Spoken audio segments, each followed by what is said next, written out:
આપણા ઉમરાળા ગામના અમારા મામા કનુ મામા, આપણા ઉમેદવાર અમારા ભરતભાઈ ડાંગર, અમારા ટીમ્બીના, અને અજયભાઈ ઠાકોર, એ તો ભાઈ હજડબમ આગેવાન છે અમારે ધોળાથી. અને બધાનો ખૂબ ખૂબ આભાર માનતા મારી બહુ ટૂંકું કરવું પડશે, કેમ કે હજુ પાછું એક ગામમાં જવાનું છે, હજી એની પછી ને એક જગ્યાએ જવાનું છે. એટલે આ તો ચૂંટણીમાં રાતે 2 વાગ્યા સુધી હાલ્યા કરે સામના. પણ ઘણા વર્ષોથી આપણે બધાય ભાજપને મત આપતા આવ્યા છે. હું પોતે તેને આ બેઠેલા આપણે બધાય લગભગ એ જ કામ કર્યું હતું. અને એ બધું કર્યા પછી 30 વર્ષ થઈ ગયા. આજે આપણે આપણા ઉમરાળા તાલુકાની વાત કરીએ તો ભાજપ વાળા 5 મોટા કામ ગણાઈએ કે એમ નથી. ખાલી 5 વસ્તુનું નામ બોલી જાય કે આ 5 કામ તરીવરમ કર્યા. બાકી 20 કામ ડખે ચડી ગયા હોય એવા હું ગણાઈ દઉં કે જે 20 વર્ષથી નથી થતું. આ આપણે ધોળાના ફાટક વાળું નથી થતું. આ મામલતદાર ઓફિસ ડખે ચડી હતી, માંડપતિ હું જીત્યા પછી. પેલા તો ઈ ડખે ચડ્યું કેટલા વર્ષ, અનેક વર્ષો વયા ગયા.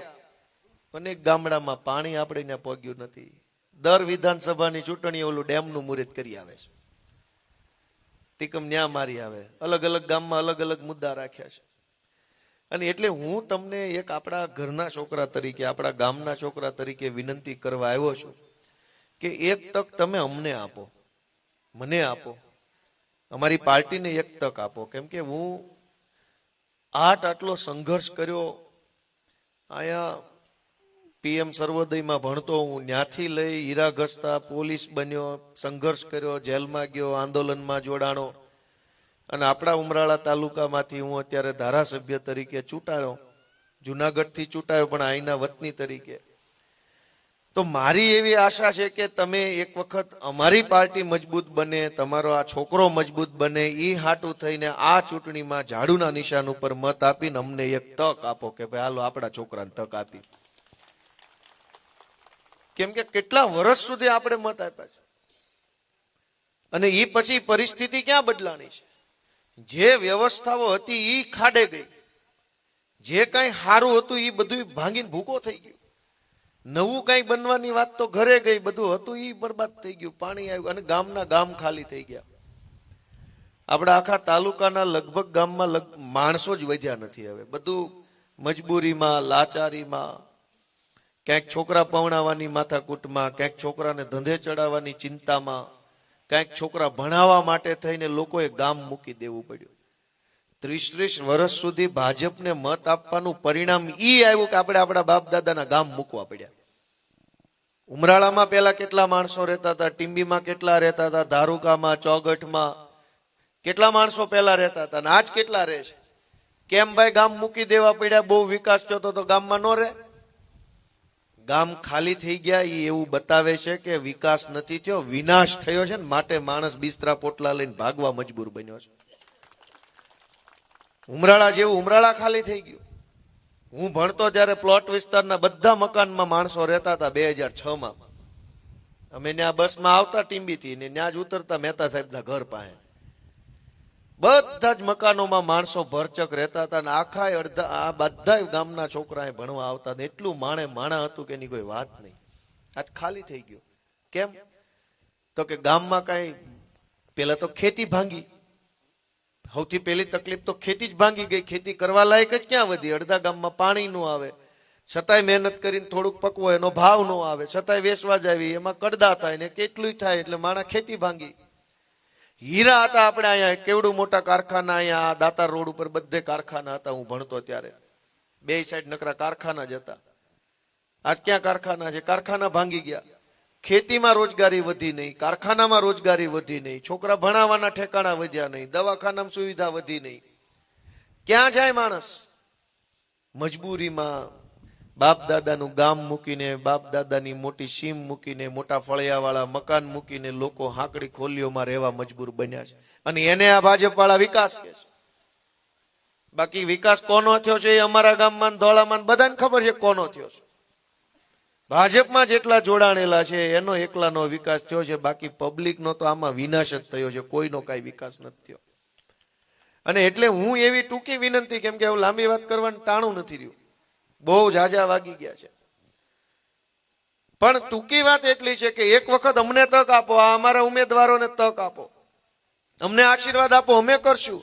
અને તમે આ બધા પહેલી લાઈનમાં બેઠેલા ઉમેદવારોને મત આપશો તો ઈ મતથી છેલ્લે તો ગોપાલભાઈ, ઈશુદાનભાઈ, ચૈતરભાઈના હાથ મજબૂત થવાના છે. તમે નક્કી કરો કે આ ત્રણેય વ્યક્તિના હાથ મજબૂત કરવા જોઈએ કે ન કરવા જોઈએ.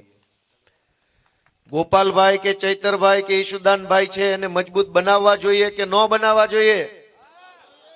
તો એના માટે મત તો અહીંયા આપવાનો છે.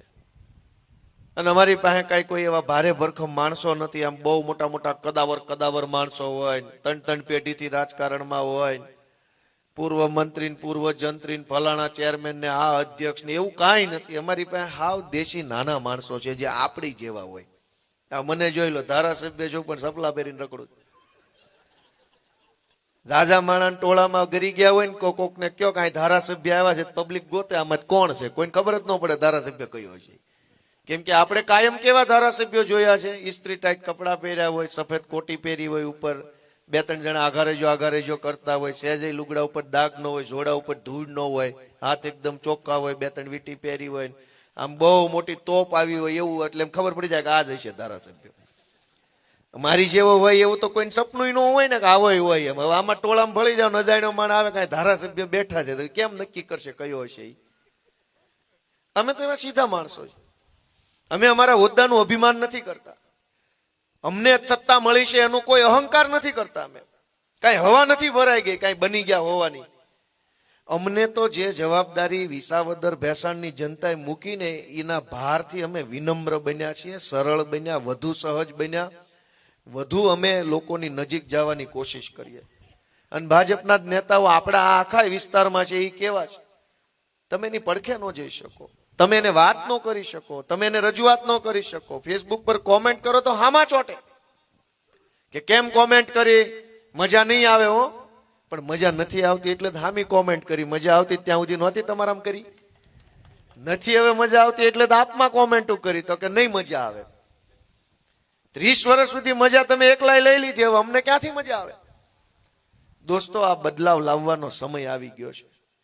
મારે તો ઘણું કેવું છે પણ હવે આ ઘડિયાળ મને ના પાડ્યા કરે, હાથમાં ત્રુજારી આવે છે અહીંયા. ના કેશું પછી પાછું. હવે તમે અમારા કનુ મામા ને અમારા બધા ઉમેદવારો ક્યાં ગયા, બધાના નામ મળદાનો, ધીરુભાઈ ને બધાને જીતાડશો. રઘુભા છે અમારા દરબાર, જો કેટલા મજબૂત માણસ છે. અમે ચૂંટણીમાં ઉભા રહીએ, હું નવો રાજકારણમાં આવ્યો તો ગઈ ચૂંટણી 2021માં, અમને શરમાવા આવે કે આ તો આપણા સમાજનું છે ને તમે ક્યાં આમાં ઉભા છો ને આમાં આપણે આમાં ન ઉભું રહેવાય. કેમ ભાઈ, તમે 30 વર્ષથી બધું ખાઈ પીને ધુબાકા માર્યા, ત્યાં સુધી અમને પૂછવા નહોતા આવ્યા સમાજમાં અમે છીએ. આપણે ઉભા રહે, આમ આદમી પાર્ટીમાંથી ઉભા રહ્યો તો શરમાવા આવે. આપણા સમાજનું છે, ન ઉભું રહેવાય. તો તમારે જ બધે ઉભું રહેવું છે, અમારે કઈ નહીં ઉભું રહેવાનું. માંડ આમ આદમી પાર્ટી અમને સ્ટેજ ઉપર બેહાર્યા, પહેલી લાઈનમાં બેહાર્યા, માય કાપ્યું, એમાંય તમને તકલીફ. તમને 30 વર્ષ તમારી પાર્ટીએ કઈ હુંગાડ્યું છે, તમને કઈ બતાવ્યું? અમારી પાર્ટી છે એ નાના માણસોને આગળ લઈ આવે છે. અમારી આમ આદમી પાર્ટી છે એ ગરીબ ઘરના છોકરાને, સામાન્ય ઘરના છોકરાને, ગામડાના વ્યક્તિને ઉપર લઈ આવવાનું કામ કરે છે. આજે બપોરે હું હતો સાવરકુંડલામાં, એક 22 વર્ષની દીકરી છે કોળી સમાજની, એ અમારી ઉમેદવાર બની છે. મેં સામે આલીને એમ કીધું કે લે માઇક ને તું બોલ. ઘડીક તો એનો હાથ ધ્રુજ્યા, ઘડીક તો ન બોલી શકી, ઘડીક સંકોચ થયો બોલવું હું, પણ બોલી 5 મિનિટ, પણ એટલું સરસ બોલી. રાજુભાઈ સોલંકી બેઠા હતા, એને એને હૂંફ પૂરી પાડી, ભાઈ દીકરી બોલ તમ તાર, હું અહીં ઉભો છું. એને એમ કીધું, આવી જાવ અહીં ઉપર બી આવો. એને એમ કીધું કે જિંદગીમાં પહેલી વખત કે અવડા મોટા નેતાની પડખે ઉભું રહેવા મળ્યું, આ માઇક મળ્યું, આ બોલવા દે છે, તો હું મારા સમાજને વિનંતી કરું છું કે મને કઈક ટેકો આપો તો મારે આગળ વધવું છે. આ ઉપર વહી આવો ભાઈઓ, ઉપર વહી આવો, ઉભા રહ્યો, તમે તારે ઉભા રહ્યો, શીખો, ટ્રેનિંગ લઈ લો. આપણે સ્ટેજ ઉપર જ રહેવાનું છે, બહુ હેઠે રહ્યા. વહી આવો, મારે પડખે ઉભા રહી જાવ, આંકર વહી આવો, વહી આવો. આવડા નાના છોકરાને કોણ આગળ લાવે? બધી પાર્ટીના નેતાઓ પોતાના છોકરાને સેટ કરવામાં લાગ્યા છે. અમારી પાર્ટી તમારા છોકરાને આગળ લાવવામાં લાગી છે, નક્કી તમારે કરવાનું.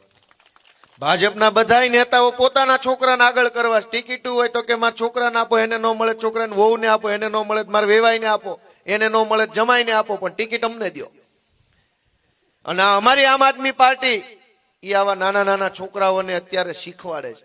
હારી જાય કે જીતી જાય એ તો એના ભાગમાં છે, પણ સ્ટેજ ઉપર તો ચડતો થયો, માઇકમાં બોલતો થયો, ખબર પડવા માંડી, આટલું તો આવડવા માંડ્યું. કાલ સવારે જનતા માટે લડશે, મામલતદાર ઓફિસમાં જશે, તાલુકા પંચાયતમાં જશે, બેંકમાં જશે, પોલીસ સ્ટેશનમાં જશે, બોલતા થશે. અજયભાઈ ઠાકોર અમારે ધોળાથી મારી હારે ભણતો હતો અને આ ટીંબીથી ધોળા હોસ્પિટલ વચ્ચે રિક્ષા ચલાવીને ગુજરાન ચલાવે છે. એકદમ સીધું સાદું સરળ જીવન. આમ આદમી પાર્ટીમાં જોડાયા પછી એવો હજડબમ થઈ ગયો છે ને કે હવે કોઈ એને ફેર નથી કહી શકે એમ, એટલો મજબૂત માણસ બની ગયો. આ લોકો ઘડાઈ જશે. મને પોતાને યાદ છે, જયારે હું નવો નોકરીમાં ફોર્મ ભરતો હતો ત્યારે જૂની મામલતદાર ઓફિસ હતી, ત્યાં આપણે ડોમિસાઇલ સર્ટિફિકેટ કઢાવવા જવું પડે અને પોલીસ સ્ટેશને ચારિત્ર્યનું સર્ટિફિકેટ કઢાવવું પડે. જૂનું પોલીસ સ્ટેશન, ઉભા રહ્યો તમતા શર્મામાં, પોલીસ સ્ટેશને ચારિત્ર્યનું સર્ટિફિકેટ કઢાવવું પડે. જૂનું પોલીસ સ્ટેશન હતું ઓલું નળિયા વાળું. એટલી બીક લાગે આપણને કે આ શું કહી દે છે. એ જમાનામાં તો અત્યારની જેટલા હેન્ડસમ પોલીસ વાળા નહોતા, એ વખતે બધા મૂછું વાળા જ આવતા, વળ સડાવેલી મૂછું. આપણને એમના મળતી બીક. અત્યારે બધા રૂપાળા આવે છે, ક્લીન શેવ, મારી ઉંમરના છે એટલે. પેલા જૂના જમાનાના અંગ્રેજો કે જમાના કે જેલર એની જેવા હતા.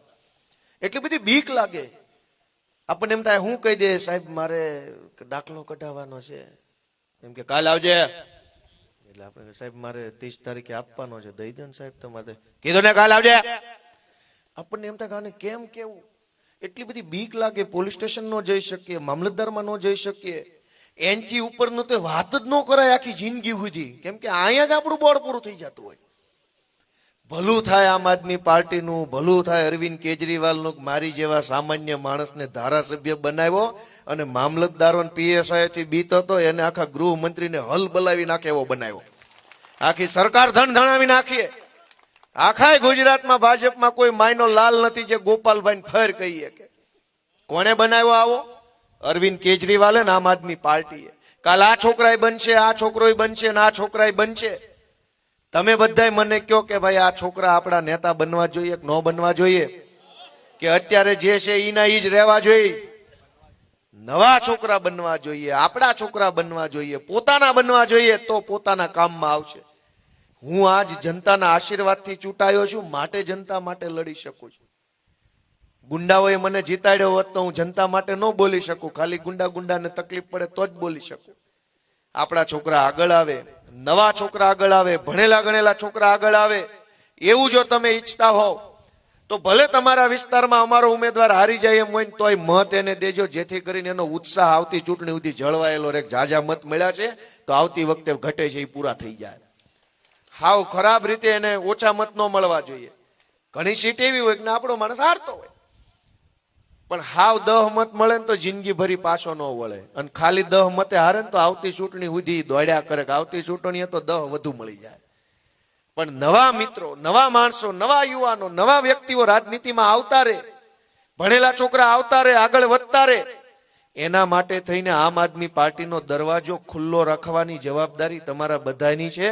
તમે હાવણો દબાવતા રહેશો ત્યાં સુધી આ પાર્ટીની અંદર સારા સારા જુવાનિયા આવતા રહેશે, નેતૃત્વ કરતા રહેશે. ક્યાંકથી ચૈતર વસાવા આવ્યા, ક્યાંકથી હું આવ્યો, ક્યાંકથી ઈશુદાન આવ્યા, ક્યાંકથી બ્રિજરાજ સોલંકી આવ્યો, ક્યાંકથી પ્રવીણ રામ આવ્યો. આ ક્યાંથી આવ્યા? બધા હતા તો સમાજમાં જ, પણ ભાજપે આગળ ન આવવા દીધા, કોંગ્રેસે આગળ ન આવવા દીધા, એને આગળ લઈ આવ્યા અરવિંદ કેજરીવાલની આમ આદમી પાર્ટી. હજુય સમાજમાં અનેક હારા યુવાનો છે, એને કોણ આગળ લાવશે?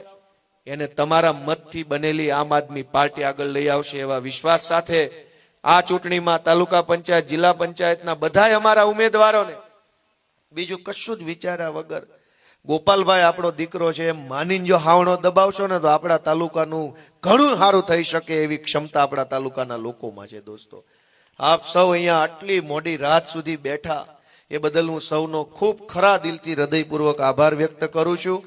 અને મોડું થયું છે એની હું જરાક માફી માંગુ છું, પણ અમારો હાવણો ભૂલતા નહીં એવી વાત સાથે આપ સૌનો આભાર. ભારત માતા કે 2 મિનિટ ગોપાલભાઈ, એક જોઈનિંગ છે આપણી વચ્ચે. ઉમરાળા કોળી સમાજમાંથી પરેશભાઈ પરમાર છે, જે આમ આદમી પાર્ટીમાં